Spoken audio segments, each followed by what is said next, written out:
Our team of reporters out in the field right now. We introduced you to them earlier. Let's begin with cuyahoga-county, who's at A. Repepi Funeral Home, where that procession is set to begin in about 9 minutes now. Kiara, good morning to you.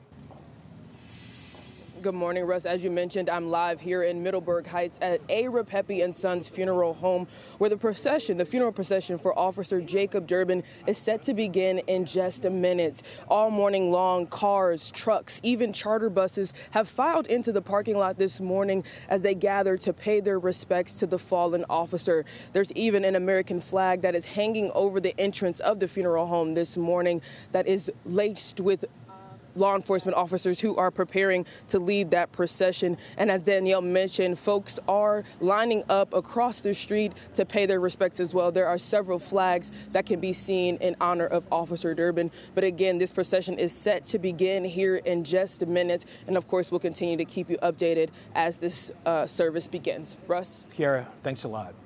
Let's go a few steps down the road to our Lydia Spar. She is along the procession route at Ridge Road and Pleasant Valley Road. Lydia, good morning.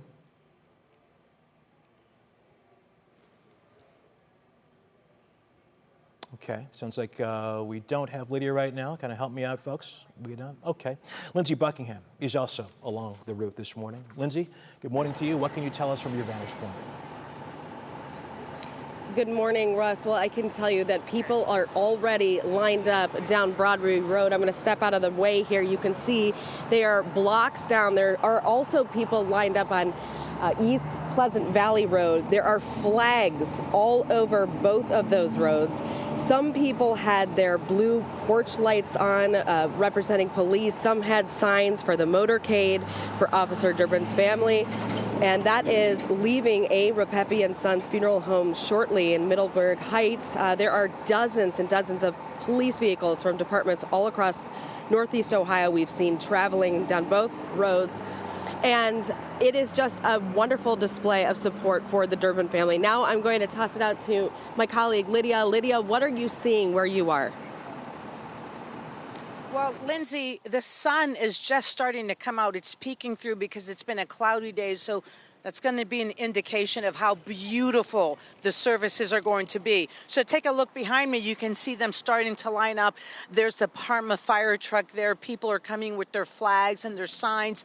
We're at Ridge and Pleasant Valley Road, and we're just 1.6 miles from the church. So you can assume that it's going to be even more people. And as we're coming around here, we're seeing more people who had served in the military, and they're coming just to pay their respect for Jacob Derbin. And of course, it's just what's so awful about this, Russ, is his dad is also a police officer. So his mom, his dad, they have to bury their son.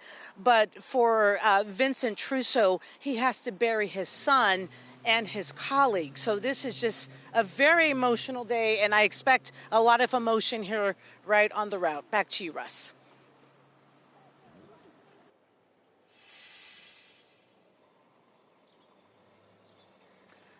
Thank you. I'm here on Broadview Road, down the road from the St. Columkill Church. And as Lydia mentioned, we did learn today that Jacob Derbin's father is on the Euclid police force. And if you look behind me, you can see a row of police units making their way to support the Derbin family and, of course, the father of Jacob Derbin. One other thing we learned today is that there are more than 90 K-9 units here to support the family.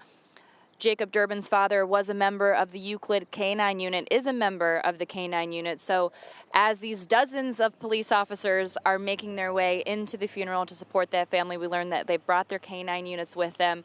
There's been pouring in of them, dozens and dozens, Russ, and will continue to be here as the procession makes its way down to the church. Stephanie Haney, thank you.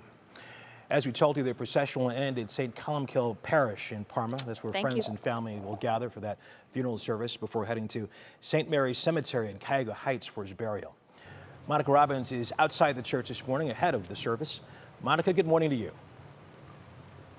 Good morning, Russ. I can tell you for the last 90 minutes, it has been a steady stream of cars and police officers going into the church, most of whom are here on their own time. We've seen cars as far as Connecticut, all the way to Pittsburgh, and I can guarantee you every police department from Northern Ohio is represented. As Stephanie mentioned, Officer Vincent Trousseau is a canine handler, and yes, she's right. There's probably close to 100 canines, and they are all going to be lining the route. You can see on either side all of these cars lining this road going down to the church are all canine officers, and there are now 4 rows of them, if you can see. Now you're looking at a drone picture of what's happening.